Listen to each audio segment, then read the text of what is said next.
Alors, bonjour et bienvenue à tous et à toutes. Merci beaucoup d'être là en grand nombre aujourd'hui pour ce webinaire sur les services offerts aux hommes, les services du milieu communautaire.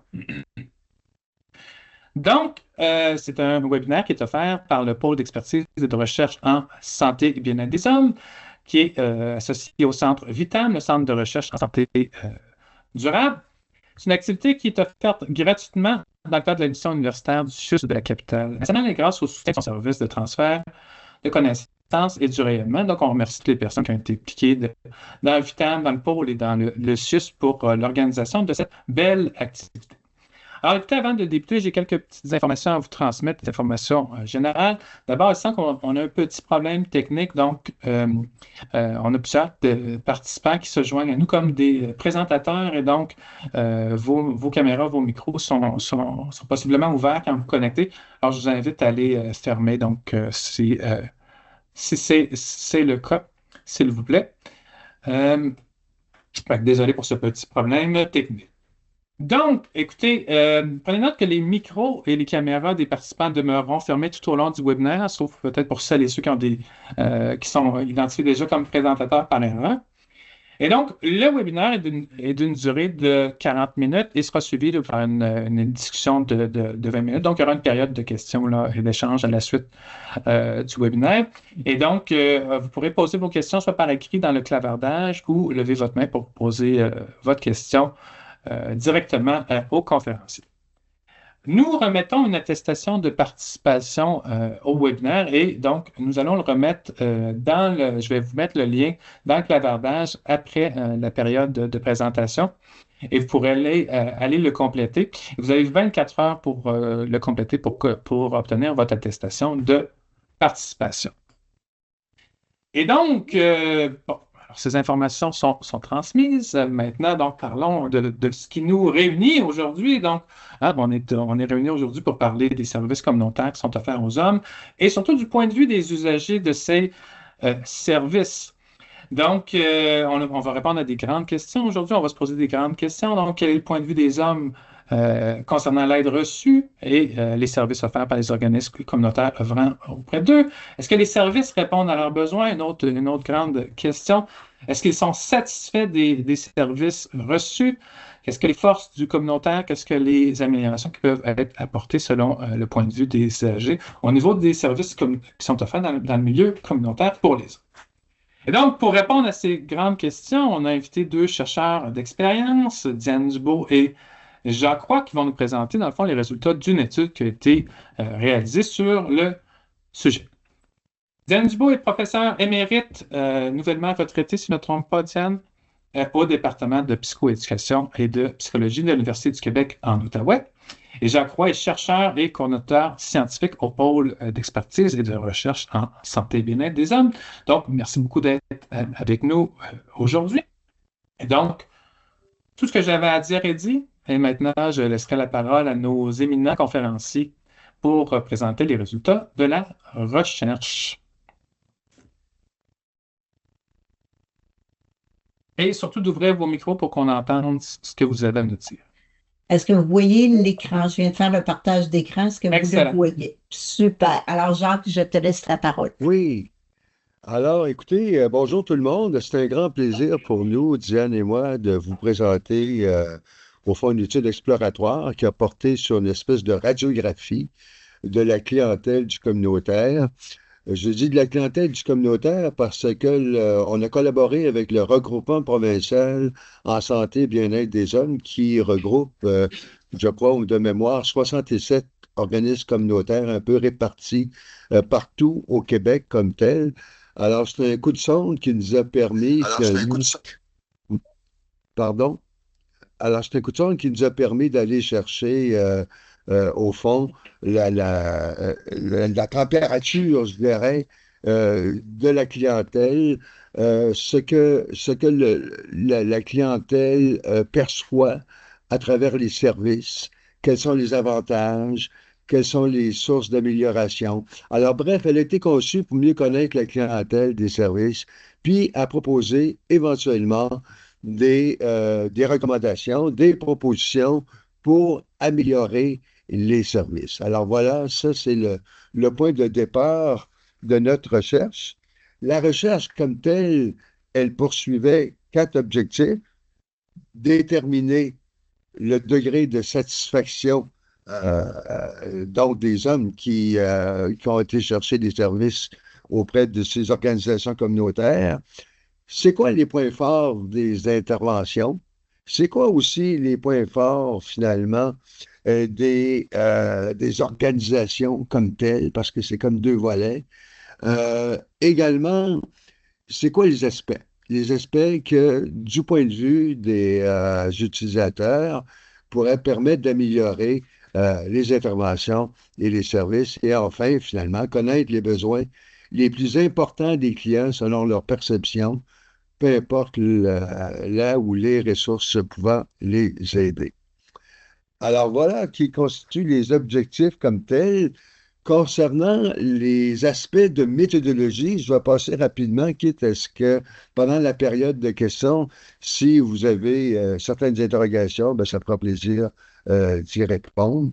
Alors, au total, on a rejoint 20% de l'ensemble des organismes communautaires qui sont sur le chapeau du regroupement provincial en santé et bien-être des hommes. Ça veut dire qu'on a 104 hommes qui ont répondu au total à l'enquête comme telle.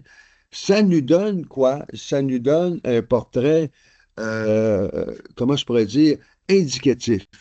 Indicatif parce qu'on n'a pas un échantillon aléatoire qui permettrait un intervalle de confiance important, mais il reste qu'avec ce nombre-là, on peut penser que les tendances lourdes peuvent être bien exprimées à travers ce nombre. Les thèmes qui ont été explorés, c'est le degré de satisfaction des services, les forces de l'organisme, les forces de ou des intervenants rencontrés, les améliorations qui pourraient être apportées au service, puis enfin les besoins qui sont jugés pour eux autres les plus importants pour les répondants. Alors, c'est de cette manière-là qu'on a procédé. Puis, je dois dire aussi que la collecte a été tout à fait aléatoire comme telle. Alors, ce n'est pas les organisations qui ont choisi les clients qui ont répondu à l'enquête, mais ils ont procédé à partir des fichiers et en suivant finalement un ordre aléatoire pour la sélection des personnes. Principaux résultats. Écoutez, tout de suite d'entrée de jeu, ce qui est vraiment, vraiment, vraiment l'élément fort des résultats, enfin, de cette recherche-là, c'est que le taux de satisfaction est très élevé. Vous voyez, 85% rapportent être très satisfaits et 15% s'en disent satisfaits. C'est énorme, c'est très important quand on compare ça à d'autres études qui ont été faites dans d'autres milieux. Mais c'est une chose que de savoir que les hommes peuvent être satisfaits des services, c'est autre chose que de savoir pourquoi. Et c'est là que, finalement, on va pouvoir, en quelque sorte, aller un peu plus loin sur la compréhension de qu'est-ce qui fait que les hommes qui fréquentent les organismes communautaires santé et bien-être des hommes peuvent être satisfaits. Le premier point, puis ça va revenir souvent, ça va nous suivre tout du long de l'exposé, l'écoute. Ça, l'écoute, là, c'est la variable clé, c'est l'élément qui est le plus dominant, qui transcende l'ensemble des résultats. Ils calculent que les hommes, selon leur perception, qu'ils se sentent écoutés. Et ça, ils nous disent que c'est important pour eux autres. C'est capital. Par la suite, le soutien, l'encadrement, les outils proposés, l'accessibilité et les disponibilités des services, le respect, le non-jugement, une approche humaine et chaleureuse, la compétence professionnelle, l'empathie, la compréhension, l'intervention de groupe et la confidentialité. Grosso modo, c'est un mélange à la fois, finalement, d'attitude et aussi d'aspects professionnels qui sont appréciés par les hommes. Du côté de force des intervenants, ben, vous voyez, on reprend un peu les mêmes éléments, l'écoute, 30%, respect et le non-jugement, deuxième. Le soutien, l'encadrement, les outils proposés, troisième. Alors, voyez, on est tout le temps dans comme deux paramètres. Le paramètre de l'attitude des intervenants, la capacité de recevoir les gens et les aspects plus professionnels comme tel, allant jusqu'à l'encadrement, les outils et autres types d'interventions. Alors, l'empathie, la compréhension, la compétence professionnelle, vous voyez, l'un suit l'autre. L'engagement des intervenants, une approche humaine et chaleureuse, puis la disponibilité des intervenants. Alors ça, c'est les principaux résultats qui en sortent. Du côté maintenant, puis pendant la discussion, ben, on va pouvoir voir ensemble pourquoi que ces aspects-là apparaissent importants. Dans les améliorations proposées, on parle de l'augmentation de la disponibilité horaire et des services.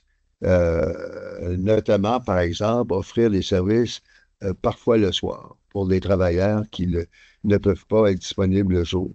Augmenter les effectifs intervenants. Et ça peut être lié au fait qu'il peut y avoir des listes d'attente dans nombre d'organismes communautaires. Diminuer le coût des services. Alors, il y en a pour qui il y a une tarification pour certains types de services et certains aimeraient que cette tarification-là soit moindre. Augmenter le nombre de groupes offerts et davantage de partage et de retour d'anciens clients.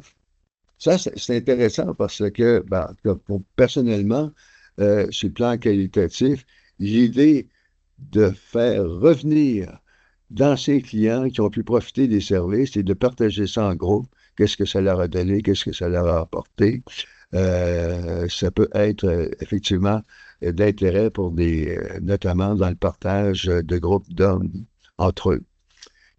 Les besoins jugés les plus importants.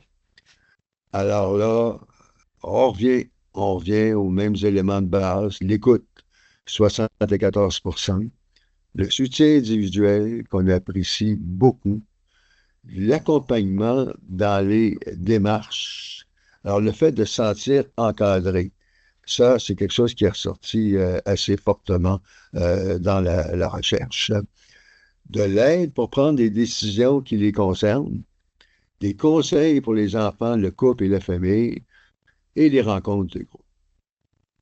Alors, finalement, oui, l'écoute, ça figure toujours en tête de liste, mais la dimension soutien individuel constitue une assise très, très importante comme telle. Le fait de pouvoir compter sur des conseils, sur un accompagnement, sur le fait de pouvoir discuter de prise de décision éventuelle, tout ça fait partie des éléments que les hommes apprécient à travers les services. Alors, on retient un taux de satisfaction visiblement élevé à l'endroit des services, on l'a vu. L'écoute occupe un espace central. C'est peut-être, je ne sais pas, un signe emblématique du communautaire dans sa manière de faire et d'être avec la clientèle. On pourra en discuter. C'est vrai que l'écoute fait le pont entre ce qui est apprécié des services et les besoins exprimés par les hommes. Est-ce que ce serait une des forces distinctives du réseau communautaire? C'est d'en arriver à travers l'écoute, de mieux cerner, de mieux se rapprocher des besoins finalement des hommes comme tels. L'équilibre entre la dimension relation homme et service d'une part et la dimension professionnelle, compétences professionnelles, qualité du soutien, de l'encadrement, pertinence des outils d'autre part. C'est comme si c'était deux figures qui nous ont suivis au fond tout du long de la recherche comme telle. Il y a l'aspect relationnel et il y a l'aspect compétences professionnelles comme tel. Les deux sont appréciés de manière relativement satisfaisante, en tout cas du point de vue des hommes. Alors, Je note pour la discussion une proximité sociale et culturelle du communautaire qui s'inscrit dans ses forces distinctives, hein, la dimension horizontale des services, c'est-à-dire être plus proche du niveau de la clientèle comme telle, par opposition à un modèle plus vertical qui fait en sorte que on aurait, par exemple, euh, un intervenant, une intervenante qui est détenteur d'un savoir professionnel qui le communique à des personnes, à des usagers, à des bénéficiaires. Là, on a une dimension relationnelle qui est plus horizontale et notamment, je vous dis entre parenthèses, dans les études qui sont produites depuis maintenant un certain temps sur qu'est-ce qui fonctionne au niveau des hommes, toute la dimension de la relation horizontale des services est un élément central dans l'immense majorité des recherches qu'on a pu consulter à travers une étude qu'on a faite en 2014 sur une métasynthèse des principales recherches concernant les hommes. Alors, donc, ça, il y a aussi l'approche salutogène, c'est-à-dire miser sur les forces des hommes. Ça, c'est des choses qui ont été évoquées. Et l'ouverture aux aspects culturels de l'intervention pour rejoindre l'autre dans sa réalité. Alors, on n'a qu'à penser aux personnes qui font partie de la diversité ethnoculturelle, la diversité sexuelle et d'autres formes de minorités. Alors, les gens se sentent bien reçus, c'est au fond ce qu'ils traduisent. Alors voilà, écoutez, on a été à la fois surpris par certains résultats, notamment l'ampleur de la satisfaction, très, très importante. Mais d'autre part, certains éléments, et puis Diane va pouvoir en parler de manière beaucoup plus précise que moi, mais certains éléments sont des aspects qu'on peut suivre dans une continuité historique, à savoir la force relationnelle des intervenants du réseau communautaire et également de plus en plus des dimensions rattachées à des compétences professionnelles. Je dis de plus en plus parce que le réseau communautaire, en raison de notamment l'alourdissement des clientèles, la complexité des cas, tente depuis des années de plus en plus de recruter un personnel qui peut avoir une expertise professionnelle pour rencontrer des cas plus exigeants, plus lourds. Alors voilà ce que je voulais vous présenter. Je laisse la parole à Diane pour la suite des choses et puis par la suite, ben, ça me fera plaisir de participer avec vous à un échange, à une discussion sur les résultats. Merci. Alors, merci Jacques, mon Dieu, quelle concision pour présenter tous ces résultats. Et moi, ce qu'on me demandait, c'est un peu de voir à travers les différents travaux que j'ai pu mener en partenariat là, avec différents milieux, de regarder une perspective qui est peut-être un peu plus élargie, puis complémentaire aux résultats qui viennent de vous être présentés par Jacques. Donc, sur les services qui sont offerts aux hommes au père, dans cette perspective-là plus élargie, des constats qui viennent valider certains éléments que Jacques a amenés, puis d'autres constats qui, par le point de vue au-delà des hommes ici, qui nous a été reporté, mais qu'est-ce que des intervenants ont pu nous dire, des gestionnaires ont pu nous dire en lien avec ces services-là, puis le milieu communautaire. Alors, c'est vraiment à partir de différents travaux. Peut-être que dans un premier constat, c'est de regarder à partir de 2 recensions qu'on a réalisées dans le cadre du regroupement pour la valorisation de la paternité. Il y a une recension des services qui avait été faite en 2012 et une cartographie également des services qui avait été faite en 2020. Mais cette cartographie-là visait plus les pères qui vivaient dans des contextes de vulnérabilité. Lorsqu'on regardait un des constats, c'est de dire que la majorité, la très grande majorité des programmes, des services ou des modalités de soutien qui rejoignent les pères sont offerts par le milieu communautaire famille ou communautaire auprès des hommes. Donc, effectivement, les pères fréquentent plus ces milieux-là. Et ce qu'on voit également lorsqu'on regarde les années d'existence de ces organismes-là, c'est souvent des organismes qui ont plusieurs années d'existence, donc une crédibilité aussi qui est présente là en lien avec leur implication dans la communauté et les services qui sont offerts. Donc oui, le réseau communautaire rejoint bien les hommes et les pères. Si on va voir avec la cartographie qui avait été faite, et là, on va voir dans les organismes communautaires, on a des organismes communautaires qui ciblent spécifiquement les pères, même dans leur nom, c'est clairement identifié. On va avoir CoPère, par exemple, qui est un organisme qui cible les pères, pères séparés, incorporés, mais les organismes communautaires peuvent être hommes, à cœur d'homme. Ça peut être également, oups, là, j'ai mon petit écran, ça peut être des organismes familles. Donc, le nom spécifique apparaît moins, mais il y a des programmes, des modalités de soutien qui sont offerts dans les maisons de la famille. Et lorsqu'on regardait au niveau de la vulnérabilité, ben, on avait plusieurs ressources d'hébergement aussi qui permettaient d'offrir ces services-là. Alors, ce qu'on voit, c'est qu'à travers le Québec, ben, ça touche, il y a des services qui sont présents, mais il y a certaines régions, ce qui ne veut pas dire que tous ces services-là sont présents dans toutes les régions de façon aussi importante.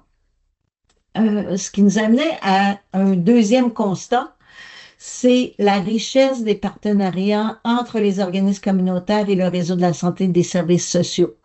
Les propos, soit des intervenants ou des gestionnaires qu'on a rencontrés, soit dans la cartographie des services, ou lorsqu'on regardait un autre projet de recherche qu'on a réalisé plus récemment, c'était les pratiques inclusives des pairs dans le réseau de la santé et des services sociaux.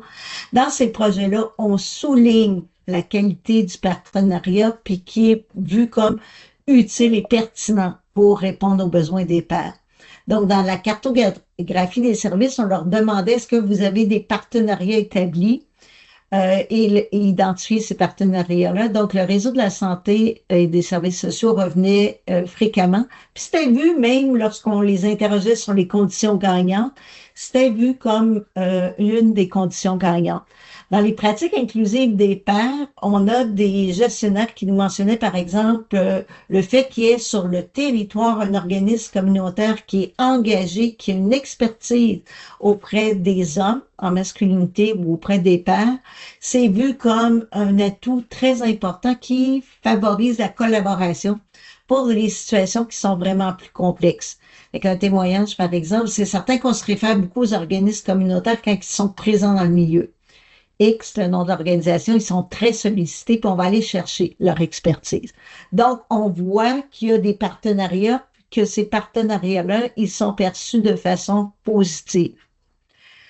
Troisième constat qu'on voit, Jacques l'a un peu abordé, c'est la clientèle plus lourde, donc les besoins aussi qui sont plus nombreux.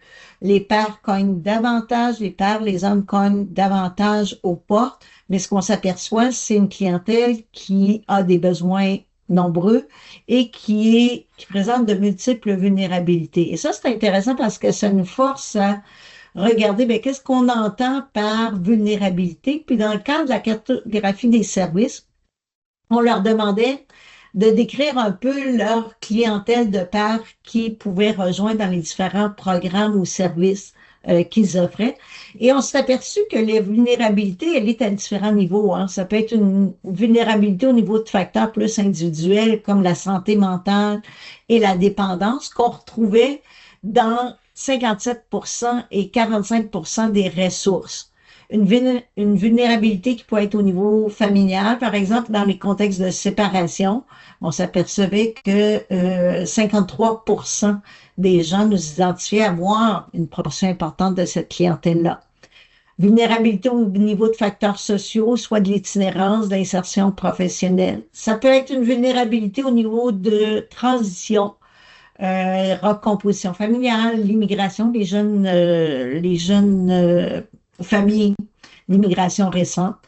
Donc, ce qu'on s'aperçoit, c'est que la vulnérabilité, elle prend différentes formes et qu'il y a des besoins qui sont spécifiques en fonction de ces vulnérabilités-là, auxquels les services doivent répondre.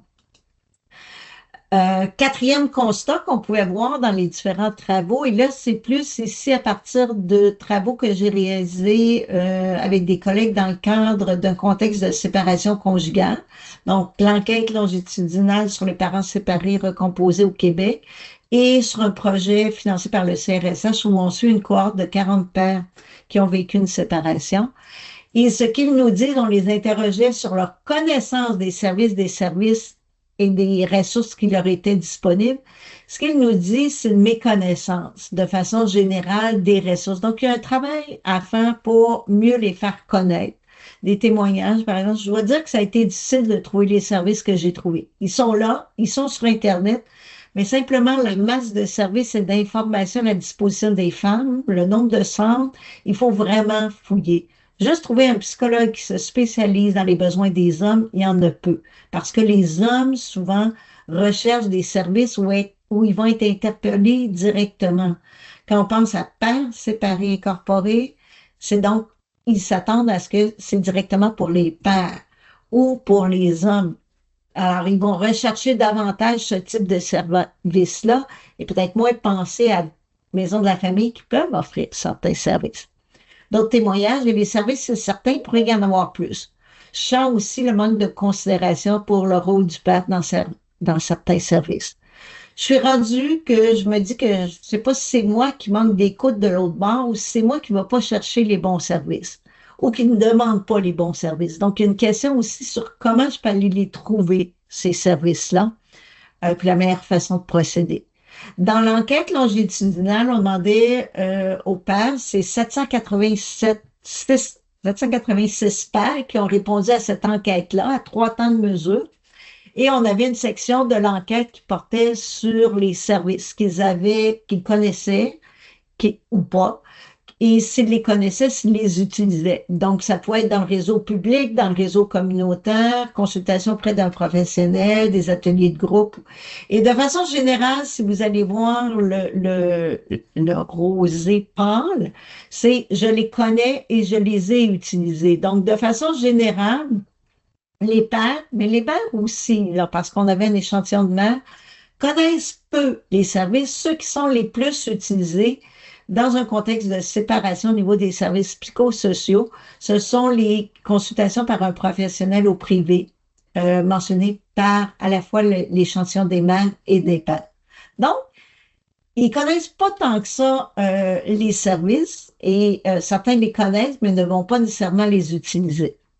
On a demandé aux pères de façon plus spécifique, ceux qui ont utilisé un service, est-ce qu'ils ont rencontré des obstacles à l'utilisation de ces services-là? Ce que vous voyez, c'est que 41% des répondants nous disent non, j'ai pas rencontré d'obstacles, ce qui est une bonne nouvelle. Et les 3 obstacles qui sont les plus fréquents énoncés se retrouvent à être le coût, les horaires, et le troisième ici, c'est la résistance, le manque de confiance envers les professionnels. Donc, cet élément-là ressent également là, dans cette étude-là. Et on est allé interroger ceux qui n'avaient pas utilisé les services. On est toujours auprès de notre échantillon de pères séparés. Et ce qu'ils nous disent, pourquoi j'ai pas utilisé les services psychosociaux? Et ça ressort aussi dans les études menées auprès des hommes. Peu de difficultés. J'ai éprouvé peu de difficultés à m'adapter ou à 48%, je suis capable de gérer ces problèmes-là, les situations plus spécifiques.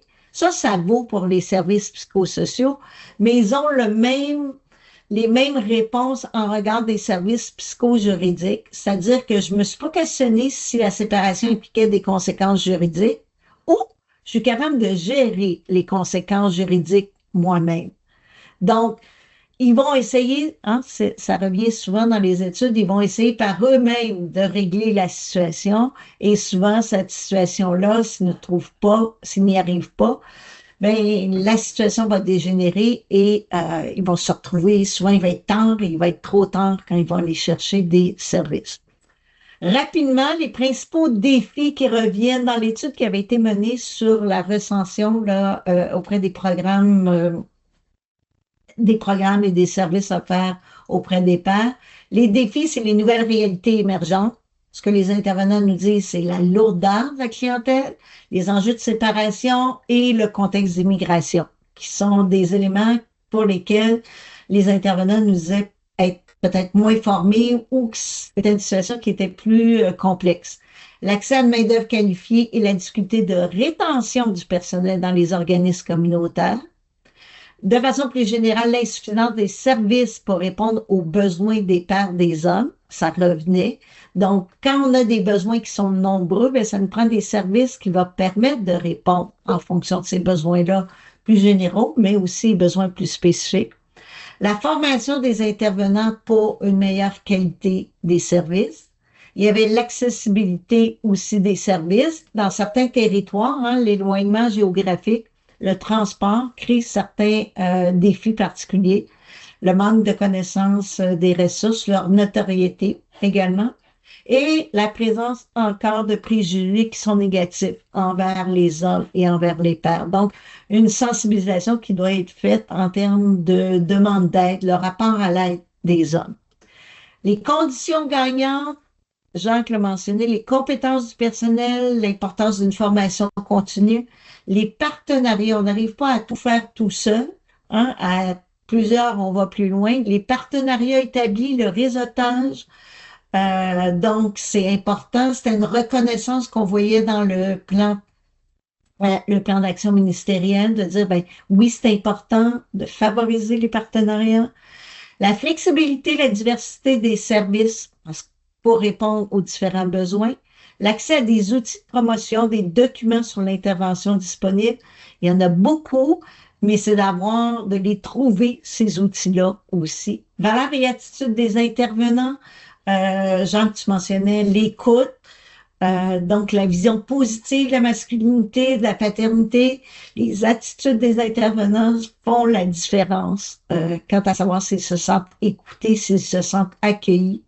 C'est le centre de l'empathie, disponibilité, accessibilité des services, puis une structure de gestion qui est flexible, qui permet donc à des pratiques innovantes, qui permettent de rejoindre les pairs dans cette vision peut-être plus verticale. En dernier lieu, les pistes de solutions qui étaient mentionnées par les intervenants, les gestionnaires, c'est la bonification du financement, mais au-delà de ça, qui revient avec régularité, c'est une meilleure adaptation des programmes en fonction des réalités masculines paternelles, une plus grande planification des services, une cohérence, puis un continuum de services qui va permettre de répondre à des besoins différents. Dans certains cas, c'est davantage de l'information, des conseils, de l'accompagnement, mais plus il y a un cumul de vulnérabilité, bien plus les besoins en termes, par exemple, d'hébergement deviennent importants. Donc, d'avoir une cohérence qui couvre ce continuum de services-là. L'amélioration de l'accès aux services par une plus grande connaissance des ressources, puis une proximité de ceux-ci, puis de leur disponibilité. Et également, ce qui revenait, c'est toute la dimension juridique. C'est comme si on est en silo avec le psychosocial puis le juridique, alors que dans les contextes de vulnérabilité, souvent, ces deux dimensions-là nécessitent d'être davantage interreliées, s'arrimer davantage. Donc, une meilleure compréhension du traitement juridique pour améliorer les processus auxquels de nombreux pairs sont confrontés. Et je parle de pairs ici, mais d'hommes. Alors, ça fait un peu le survol en disant, il y a l'étude qui a été menée que les pairs nous ont dit la parole des pairs, leur point de vue, mais il y a également, lorsqu'on leur regarde sous différents angles, ces points de vue-là sont en accord aussi avec ce que les milieux d'intervention nous disent du milieu communautaire, mais aussi des autres environnements de services comme le réseau de la santé des services sociaux. Je vais arrêter le partage. Je ne sais pas où j'en suis dans le temps pour qu'on ait du temps là, pour des échanges ou pour des questionnements. Ben, merci Diane, merci Jacques. Est-ce que ça faisait le tour de la conversation de votre côté pour les résultats que vous vouliez présenter? Excellent, ben, merci beaucoup. Donc, ça va nous laisser un petit peu plus de temps pour les échanges, les conversations. Ben, merci beaucoup. Donc, écoutez, on serait rendu à la période des questions, d'échanges. Donc, je vous invite à soit lever la main, puis je vais vous autoriser l'ouverture de votre micro, ou sinon, vous pouvez là, poser votre question dans le chat ou dans l'onglet conversation, et je lirai à nos conférenciers la question. Alors, on aurait déjà une première question de François Cossette. Alors, je vous autorise Votre caméra, votre micro, vous êtes peut-être déjà autorisé. M'excuserez, là, non, je vais le faire. Moi, juste un petit instant. Monsieur Cossette, êtes-vous à mesure de prendre la parole? Oui, est-ce que vous m'entendez? Oui, parfaitement, merci beaucoup. Bon, je ne me vois pas, par exemple. Je ne sais pas si c'est moi qui ai un problème de caméra ou quoi. Enfin, peu importe. Je ne pourrais pas vous dire, désolé, là, j'essaie d'activer votre caméra, puis c'est le meilleur que je peux, donc désolé si on ne vous voit pas. Écoutez, je vais quand même poser deux questions.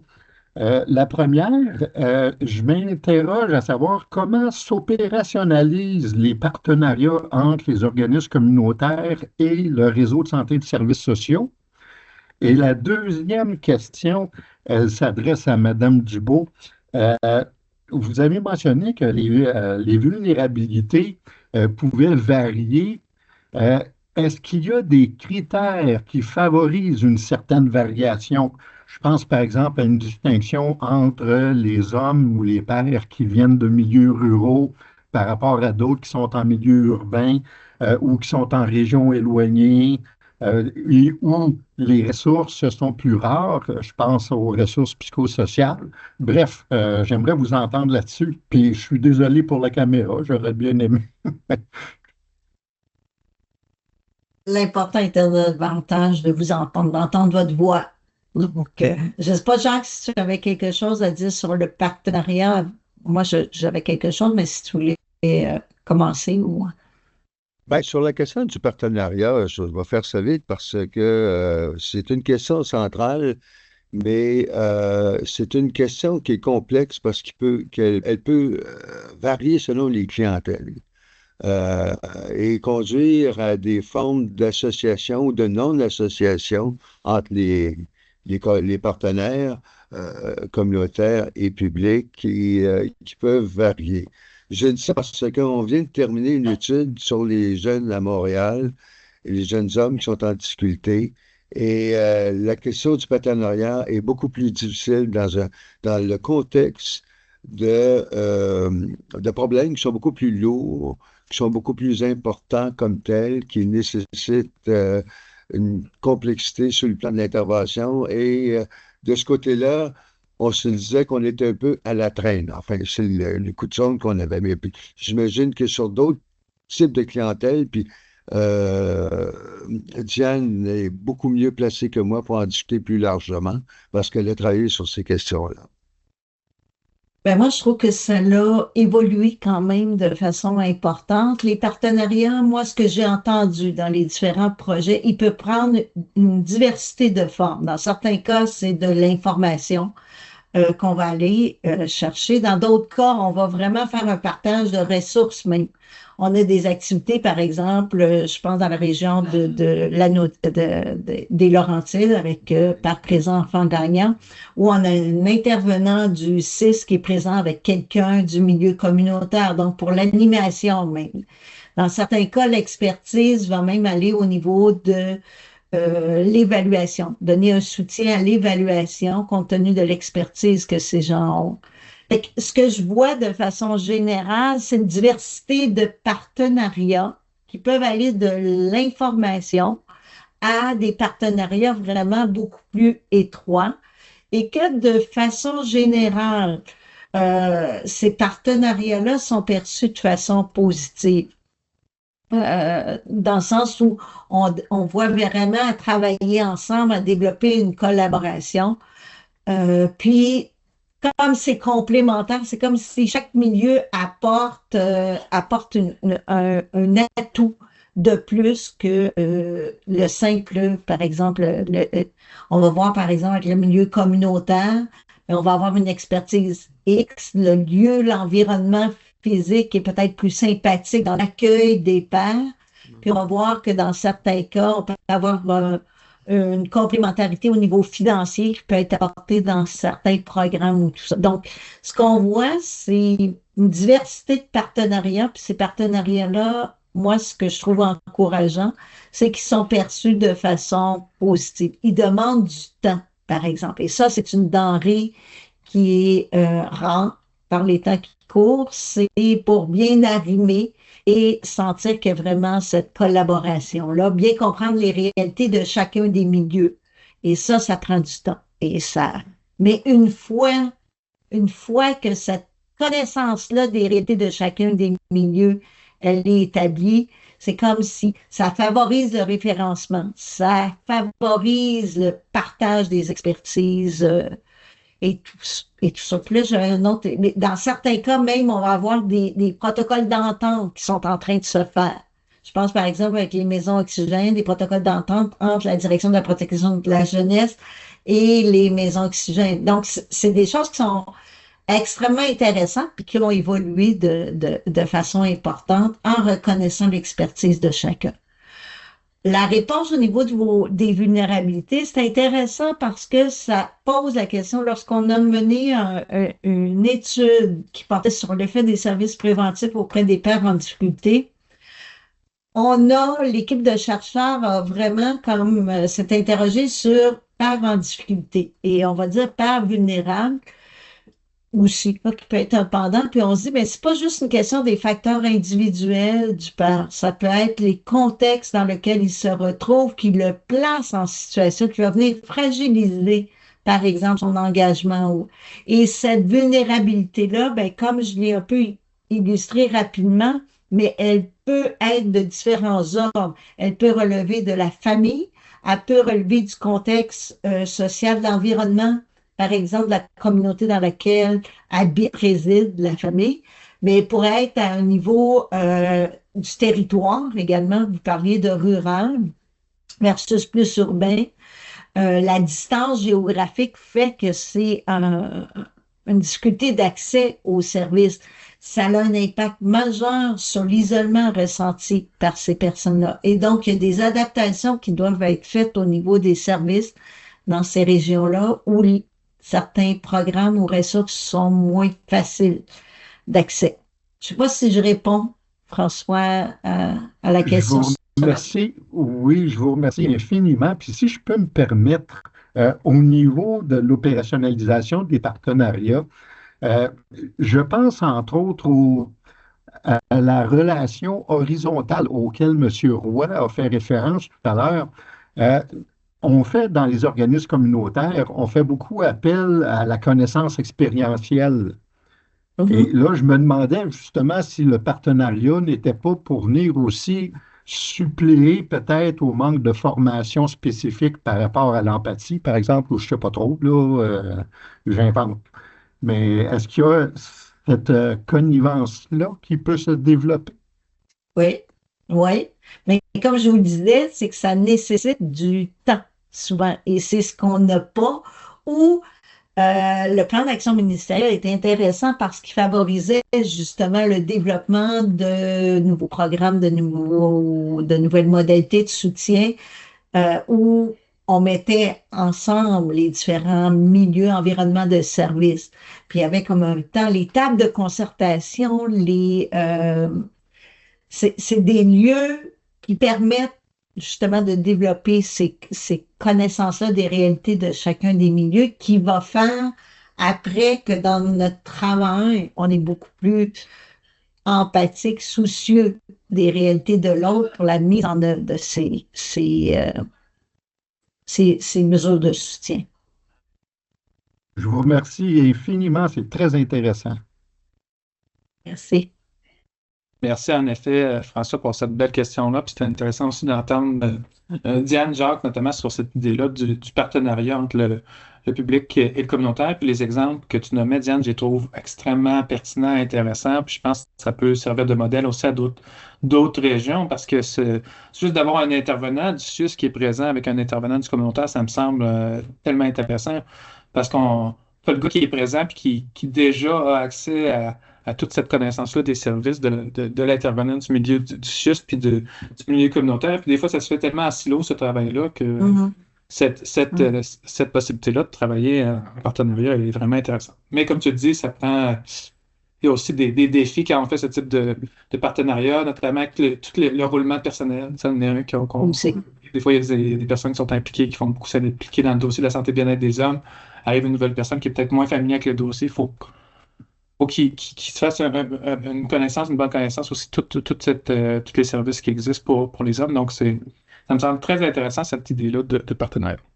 Écoutez, on a des questions par écrit également. J'en ai quelques-unes ici. Je vais juste vous en lire quelques-unes. Donc, j'aimerais avoir des détails sur la satisfaction différenciée entre celle des hommes hétérosexuels, hétéroromantiques, par rapport à celle des autres hommes. Est-ce que les hommes de la diversité sexuelle sont aussi satisfaits par rapport aux services du communautaire, particulièrement les services de type groupe de discussion? Donc, est-ce que dans vos résultats de recherche, c'est ressorti ce type de données-là, d'analyse-là, dans vos travaux? Si je peux répondre à ça, c'est que, bon, c'est sûr qu'avec un échantillon de 104, là, hommes, on ne peut pas, nous, en arriver d'abord. On ne peut pas savoir si la personne faisait partie de la diversité sexuelle ou pas, d'une part. D'autre part, ce que je sais des recherches sur ces questions-là, c'est que oui, il y a des freins à l'accessibilité à la recherche. Quand je dis l'accessibilité, c'est au sens de partage, d'une reconnaissance de la situation, de que la personne puisse sentir qu'elle est bien reçue dans sa différence. On retrouve ça dans les sondages SOM qui ont été faits en pleine pandémie. On voyait qu'effectivement, les hommes appartenant à la diversité sexuelle avaient un taux de détresse psychologique parmi les plus élevés au Québec. Et dans le rapport au service comme tel, c'était un peu plus incertain que les autres. J'ai dit ça de mémoire, mais tout ça pour vous dire que oui, c'est une belle question. Oui, elle n'est pas simple. Non, dans notre recherche qu'on a fait, on n'a pas pu distinguer ces questions-là. Mais c'est tout à fait pertinent. On peut dire la même chose du côté des immigrants. On peut dire la même chose du côté de l'autre, même des anglophones en passant. Alors, Et ce que ça nous dit, dans le fond, ça nous dit que les besoins vont varier en fonction les hommes ne représentent pas un groupe homogène, là, c'est un groupe hétérogène, donc les besoins vont varier et ça va nécessiter d'adapter nos interventions en fonction, nos programmes, nos interventions en fonction de ces réalités-là. Mais il faut bien les connaître, ces réalités-là. Or, on n'a pas tant que ça non plus d'informations. Fait qu'il y a tout ça aussi qu'il faut aller où il y a des pistes futures là, d'amélioration souhaitées à ce niveau-là. c'est pour ça, si je peux me permettre une parenthèse, que là, on touche une des forces communautaires. C'est l'espèce de perspective horizontale des services où on écoute, on reçoit l'autre dans sa diversité, dans sa réalité, dans sa perception des choses. Et ce sont des conditions qui sont gagnantes, en tout cas justement pour au moins amoindrir, dis-je, ces aspects-là de clientèle plus différentes qui arrivent avec leur réalité et parfois qui se heurtent à des services pour lesquels ils ne se sentent pas concernés. Euh, et l'autre élément, une chose qui doit tout le temps nous traverser, là, je regardais tout à l'heure la présentation de Diane et puis, les résultats, les nôtres. Il y a un point en commun qui est très, très fort. C'est toute cette idée que les hommes, ils veulent être au volant de ce qu'ils font. Ça, être au volant de ce qu'ils font, ça veut dire pas mal de choses. Ça veut dire finalement d'être écouté, de pouvoir participer aux discussions sur des solutions et d'avoir le sentiment qu'ils ont une prise dans leur vie comme telle. Ça, c'est important. Et c'est ce même esprit-là qui va faire que certains jeunes n'iront pas vers les services. Vous voyez? Alors, je dis ça parce que c'est un élément qui est très transcendant et très, très fort dans les résultats de nombre d'études. Très intéressant de vous entendre. Écoutez, peut-être une discussion aussi un peu plus large. Il y a un participant qui nous pose la question. Tu sais, selon vous, pourquoi plusieurs hommes semblent encore réticents à déballer leur situation, donc à parler de ce qu'ils vivent, émotionnel et relationnel, avec leur milieu? Ben, il y a un premier, comment dire, une première manière de poser la question. C'est qu'à quelque part, il y a une contradiction de sens entre l'identité masculine et les vulnérabilités. On part avec ça. Là, on a évidemment des perspectives qui vont varier finalement d'hommes qui, par exemple, sont sevrés à une masculinité beaucoup plus traditionnelle, et ainsi de suite, à d'autres hommes qui sont plus ouverts, d'autres hommes, d'autres pères. Et là, ça va jouer. Mais le dénominateur commun, il est tout le temps sur cet angle-là. La question de la vulnérabilité trouble la dimension identitaire masculine, mais à des degrés différents. Vous voyez? C'est pour ça que ça explique pourquoi que certains hommes ne vont pas vers les services, ne veulent pas parler de leur vulnérabilité. Vous voyez? Et ainsi de suite. Quand j'étais, par exemple, à Autonomie, j'ai eu la chance pendant 3 ans d'intervenir là-bas. Autonomie qui est un centre communautaire qui rend des services à des hommes. Et les gens me disaient assez souvent, les hommes, au bout de 3 puis 4 rencontres, parce que ça prenait ça avant qu'il y ait un lien de confiance à l'occasion, ils disaient, vous savez, là, moi, là, d'abord, c'est ma blonde qui m'a envoyé ici. Là, hein? Bon. Deuxièmement, quand je suis venu, là, la veille, je suis venu en auto, j'ai fait le tour du bloc 2, 3 fois, pour savoir où c'est que c'est cette affaire-là. Là. C'est bon. Et quand j'allais les chercher, là, quand j'allais les chercher dans la salle d'attente, ben, pas tout le temps, mais il y en a, là, c'était le syndrome du chien battu, tu sais. Ça pour dire à quel point la vulnérabilité, c'est lourd pour certains hommes. C'est beaucoup plus lourd. Les femmes se sentent moins menacées dans leur identité quand elles vivent des faiblesses. C'est pas la même chose, de ce côté-là. La bonne nouvelle, c'est que de plus en plus, les nouvelles générations d'hommes et de pères, ils s'ouvrent de plus en plus. Ça, c'est la bonne nouvelle. Je pense qu'effectivement, il y a tout un travail de sensibilisation. Il y a des belles campagnes sociétales, là, hein? Demander de l'aide, c'est fort. Il y a tout un travail. Ça change, mais ça prend du temps aussi. Et il y a je pense que plus c'est encourageant parce que les pères, les hommes qui se disent satisfaits des ressources, des services reçus. Et ça, c'est un élément encourageant parce qu'à partir du moment où ils vont et qu'ils sont satisfaits, qu'ils se sentent écoutés, ben ça vient peut-être contrecarrer leur perception de peut-être d'autres services auxquels ils ont été moins bien reçus, puis que ça ne vaut pas la peine d'aller chercher de l'aide.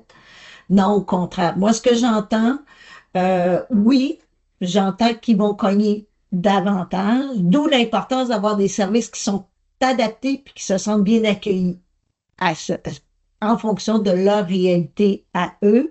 Mais en même temps, c'est sûr que dans un premier temps, ben, ça prend un petit peu plus de temps avant d'arriver à demander de l'aide. Puis ce qu'on voit, c'est qu'actuellement, même s'il y a des changements au niveau, par exemple, de la socialisation des garçons, des filles, même si je regarde les hommes sont beaucoup plus engagés auprès de leurs enfants, hein? Mais quand arrive le temps d'aller chercher, fait que ça, on voit un changement là, dans le partage des tâches, puis ces choses-là, ça bouge. Mais quand on leur demande s'ils vont chercher de l'aide, s'ils ont une situation particulière, ça semble encore un écueil là, pour lequel il y a lieu de continuer avec les campagnes de sensibilisation et il y a lieu d'avoir des services qui sont adaptés pour que lorsqu'ils vont, ils se sentent bien accueillis et que ça répond à leurs besoins. Très intéressant de vous entendre.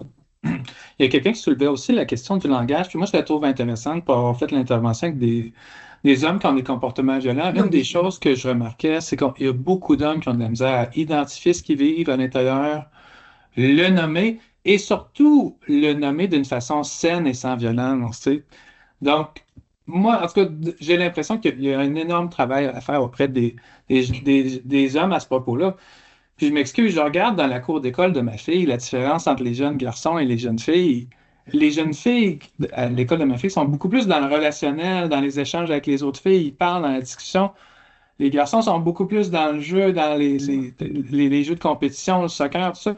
Fait qu'évidemment, moi, j'ai l'impression que ça développe des habiletés un peu différent. C'est pas tous les hommes qui ont ces mêmes capacités-là, bien sûr, mais je pense que ça, c'est un enjeu, moi, j'ai l'impression majeur à ce niveau-là, au niveau du langage, des capacités à identifier les émotions, les nommer. Pas juste les émotions, mais aussi les besoins. Mhm. Je pense que ça peut, je sais pas ta vie, mais j'ai l'impression aussi que ça pourrait rentrer dans toute cette grande problématique-là chez les hommes. Oui, dans tous les cas, ça, tu sais, ça crédite l'importance d'avoir une relation horizontale avec les clientèles, parce que c'est là que ça se passe.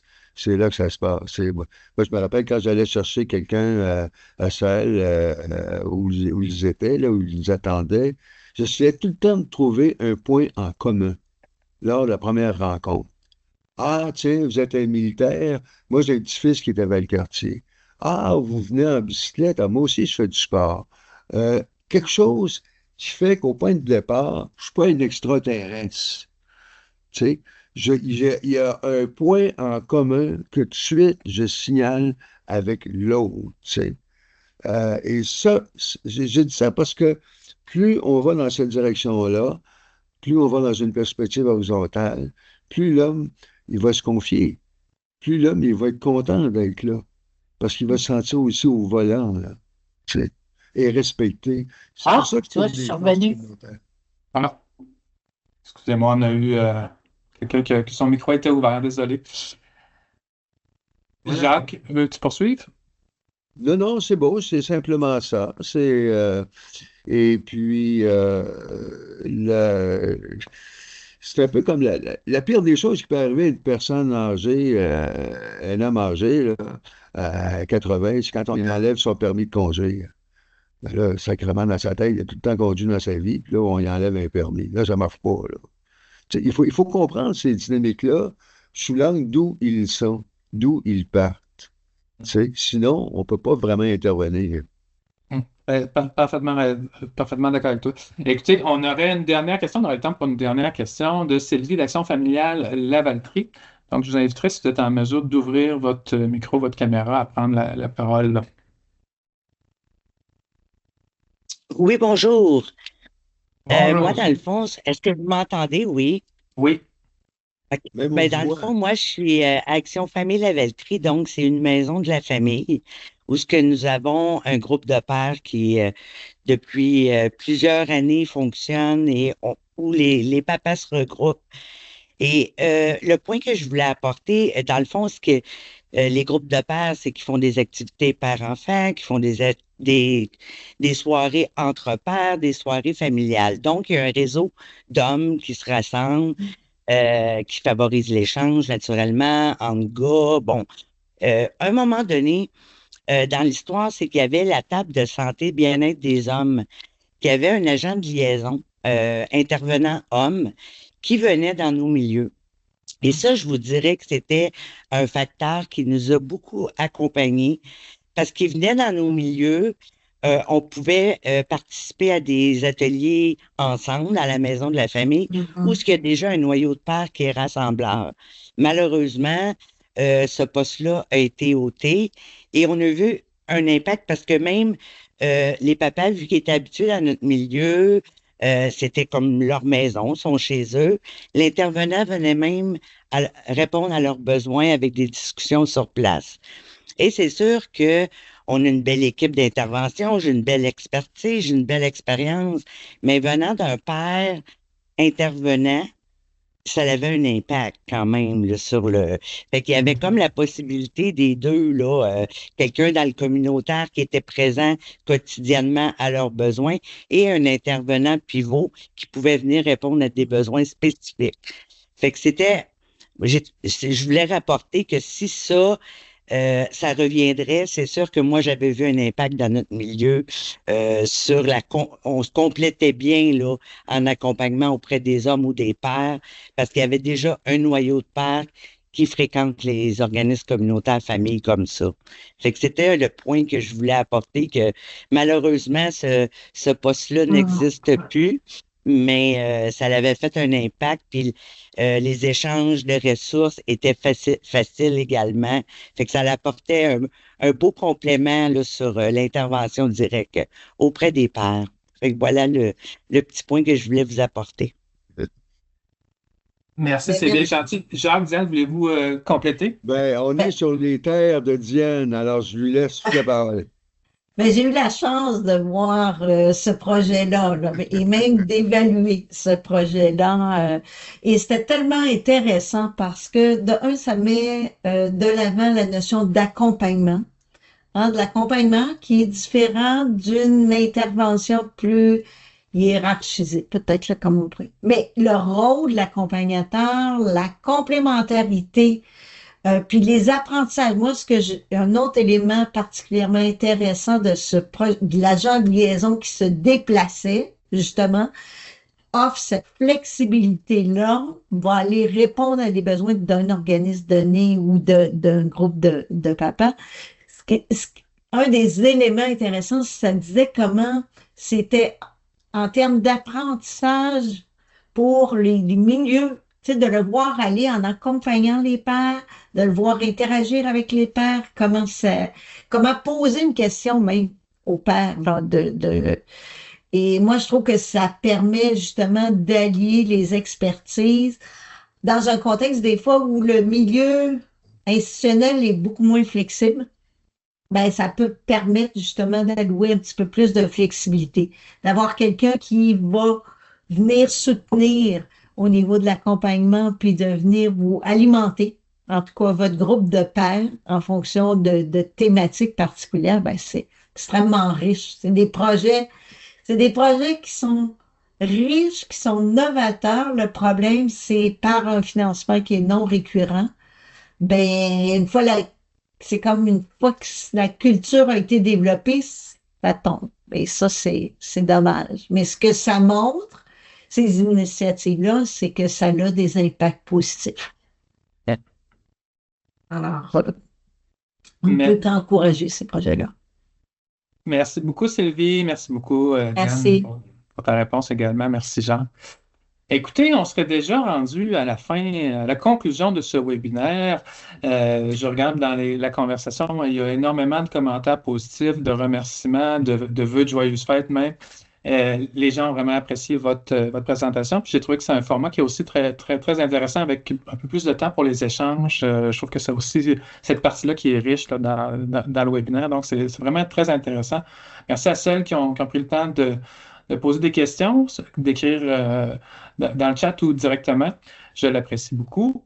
Diane, Jacques, j'aimerais vous dire un grand merci pour votre contribution au webinaire. C'était vraiment très intéressant de vous entendre. Puis je pense que vous lirez les commentaires dans la conversation. Là, vous verrez que ça a été très apprécié comme présentation. Puis donc, ça conclut notre webinaire. Alors, vous recevrez par courriel là, le lien le lien du PowerPoint si Diane et Jacques acceptent de le partager. Puis également là, le lien pour visionner le webinaire. Donc, ça sera peut-être dans quelques jours que vous allez recevoir ça. Autrement, je vous invite là, à remplir l'attestation, le formulaire de l'attestation. Là, vous avez le lien dans l'onglet Conversation. Écoutez, un grand merci. Puis je pense que c'est important aussi de rendre hommage au milieu communautaire. Oui, oui. Si on pense à la création de services pour les hommes, le milieu communautaire a joué un rôle prépondérant dans tout ce travail-là. Donc, merci à tous les intervenants qui travaillent auprès des hommes, qui se donnent corps et âme dans le milieu communautaire, que ce soit auprès des hommes ou dans d'autres en d'autres clientèles. Je pense que c'est important de souligner là, la part importante. Puis la présentation d'aujourd'hui le faisait là, par les résultats de recherche, mais soulignons-le encore plus. Alors, un grand merci à tout le monde. Merci Diane, merci Jacques. Merci. Joyeuses Oui. fêtes.